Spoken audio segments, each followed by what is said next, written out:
Hey, it's Jeff Zito, and thanks for checking out another episode of the Celebrity Jobber podcast. All our past guests are up on celebrityjobber.com, where we ask these celebrities about what their first job was, before they were famous. Sometimes they even had a whole other career, and they were just one big break away from becoming who they are, what they're famous for, why we know them. My guest this week was the star of the number one sitcom in the country back in 1975, One Day at a Time. Yeah, Ms. Romano, Snyder. Valerie Bertinelli played the role of Barbara. I had a crush on her. Most guys did back then. She was also married to the very famous guitarist from Van Halen, Eddie Van Halen, and a little bit of a career shift for Valerie, which we're going to talk about right here on Celebrity Jobber. The Celebrity Jobber podcast with Jeff Zito. If you like what you hear, please subscribe. What if these celebrities weren't famous? What would they have become? What was their first job? We're about to find out. Hey, Valerie. Hello. How are you? How you doing? I'm glad to be talking to you. I'm so interested in hearing about some of the new things that you're working on. But I got to just mention, I feel sorry for your son, Wolfgang, as I talked to him not too long ago. He's such a nice kid. But you did? I did, yeah. Maybe about a year or so ago, I talked to him. What a good job you guys did of raising that kid. I cannot take credit. He is the man he is because he happens to be just a really good, sweet, kind soul. But I got to tell you, Valerie, I feel sorry for him because he's got creepy guys like me probably coming up to him every day telling him that they had a crush on his mom way back when. So, yeah, I'm sure he must be tired of hearing of that. But I'm not tired of hearing it. Right. Well, Valerie, I had a major crush on you when Miss Romano, in the Ms. Romano days. So it's so good to be talking to you. Thank you so much. Same here. It's nice to be talking to you as well. Oh, man, you're too nice. I don't know if I'm going to be able to get through this. Can you tell me a little bit about growing up? You grew up in Delaware, correct? I was born in Wilmington, raised in Claymont and Clarkston, Michigan, and Oklahoma City, and California, and Louisiana. Oh, my God. So you moved around. Tell me when acting kind of entered your life. Like, what age were you? About 11, 12, and I started going up for commercials. I got quite a few commercials. It took me a long time to get my first job, so it was a little depressing, and it can really knock on your self-esteem. I think I'm still trying to recover at this age. And then I got One Day at a Time right when I had just barely turned 15. What was your very first job? Was it, first, two-part question, first job in acting, first job, period? My first job was in acting, and it was for a commercial for JCPenney's, an Easter commercial, as a matter of fact. Oh, wow. Yeah. So that was your very first job? You were never a babysitter or cut grass? Oh, no, you're right. No, I was a babysitter for the family a block away from me, and I would babysit for them. Okay. But acting, that was your first real paycheck? It was? Well, besides the babysitting, yes. And how old were you? I was in cash. Cash is king, but not anymore. Yeah, right. I was 12 when I did the commercial for JCPenney's. Was I 12 or was I 13? I don't remember. I don't remember. It's a long time ago. That's all I can tell you. So, Valerie, were your parents like in show business and or did they have just regular jobs? No, regular jobs. My mom was a stay-at-home mom. That was a hard enough job, God knows, for 4 kids, cooking every meal. And my dad worked for General Motors. So that's why we moved around a lot. Okay, I got it. So you're moving around a lot, and you said you got your gig for, One Day at a Time. Would you consider that being your big break? Oh, for sure. Come on. I'm working for Norman Lear. Yeah, that was like at the height of Norman's success, and and I am so grateful that Norman was my mentor, because there's not a lot of great mentors out there, or weren't in Hollywood at the time, and maybe aren't now. I don't know. But I was protected by him and by Bonnie and by Pat Harrington, and I will be forever grateful that I had a somewhat decent childhood for being a child actor because of them. Yeah, I was going to say, because your co-star on the show, she didn't have as good of a childhood as you did. She had a little bit of a rougher road. And talking about Mackenzie Phillips, obviously, But what caused you to kind of... She was protected.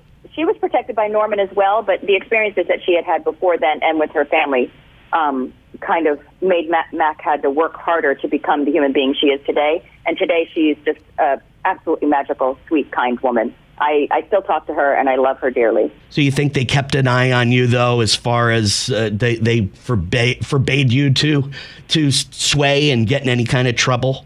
I think, yes, very much so. I had, between being on the set with all the people protecting me and then my parents as well, I had somewhat normal, if you can call being on, the biggest show on television being normal.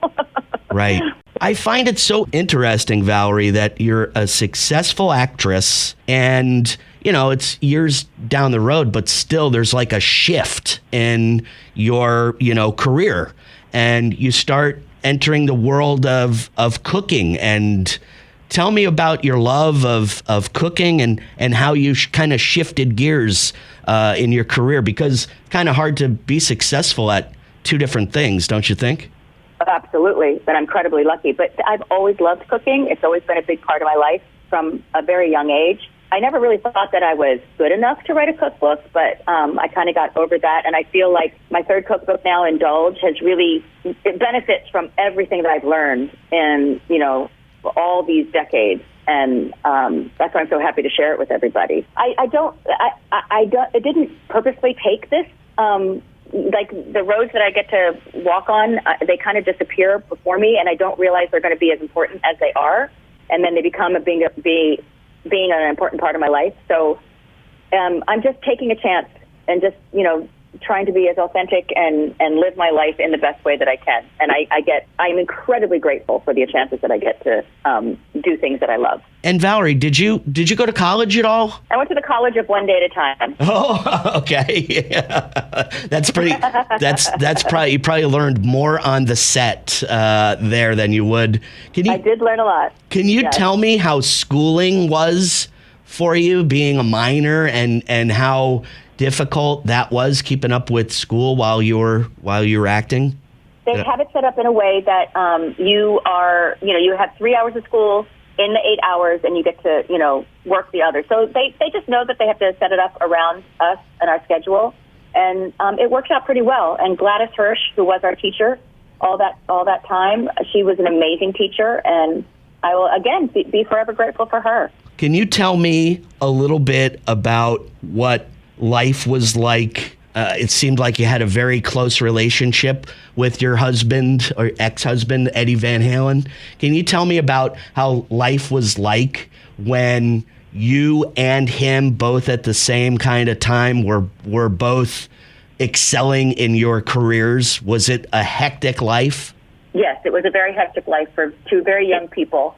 That it was quite a challenge, and between all of the issues that we had and the traumas that Ed and I have experienced separately in our childhoods and together, I think it was a very challenging time. I'm grateful that that I was able to, and Ed and I were able to have Wolfie, because he is like a little shining light of the good that came from that, because there was a lot of stressful and uncomfortable things that also came from that relationship. Could you tell me, or people listening, one of the great things about Eddie? Can you tell me, is there a specific thing that he was just, that people would be surprised to hear about him? He had a very kind heart, and he had never really dealt with all the trauma that he had experienced in his life, which was really kind of devastating to see. And I can look back at that now and see, but as a young woman, I was more focused on, well, what about me? Why can't you quit drinking and drugs for me? And it's not about that. It's about the toolbox that he had to reach into, which was drugs and alcohol. And he knew he was destroying his life as well. But you can't fix somebody else. You can only fix yourself. And I think that's why, inevitably he was able to come to some sort of peace before he died and make peace with everything. So I'm grateful for that. And your son, Wolfgang, again, what a talented musician and what a nice kid. Again, I was just floored by how polite and engaging he was and honest. He's a good one. He really is. Yeah. He's it's so funny, too, because I think of him as a kid as well, but he's 33-year-old adult. But, he'll always be my little baby. Valerie, when you're old like me, 33 is just a kid, you know? Yes, exactly.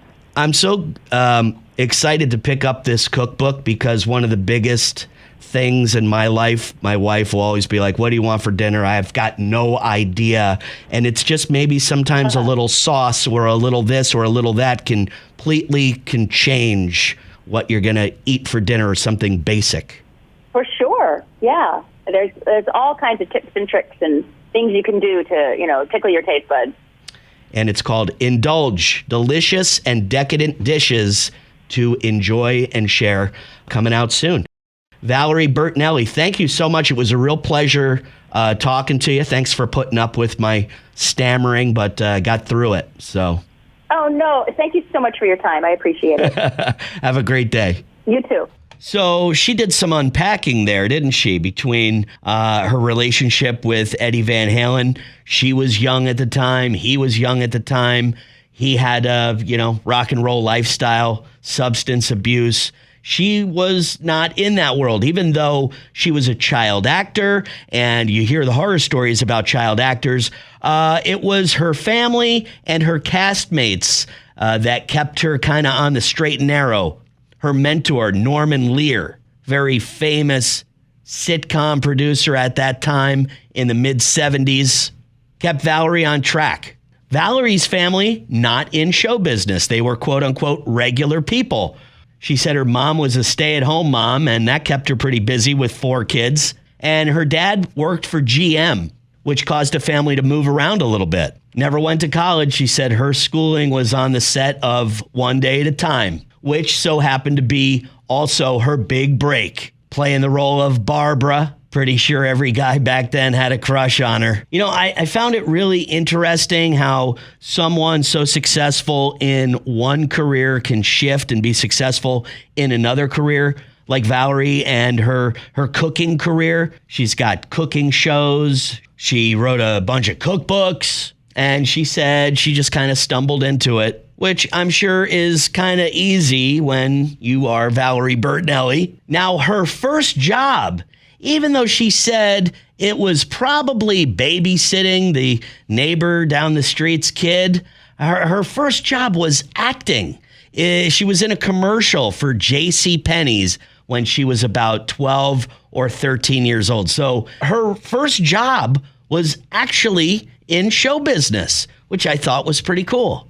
And then getting back to her relationship with Eddie Van Halen, she talked about how he had a kind heart. And, even though it was a tough go, for 2 young people and him and his substance abuse problems, they made it work for a while. And the shining light between them, their son, Wolfgang Van Halen, who, by the way, happens to be a pretty successful musician himself with his band Mammoth WVH. She definitely seems like such a sweet person, just kind of how she comes across on TV, which is pretty cool. She's a great guest for sure. And you can check out a lot of past great guests up on celebrityjobber.com. Yeah, they're all up there. This podcast streaming on Apple Podcasts, Spotify, or wherever you listen to podcasts. I ask you to please subscribe, give us a 5-star rating, and leave a review. Check out the YouTube channel, which is youtube.com/the@celebrityjobber. And you can also follow on Instagram, Celebrity Jobber Podcast.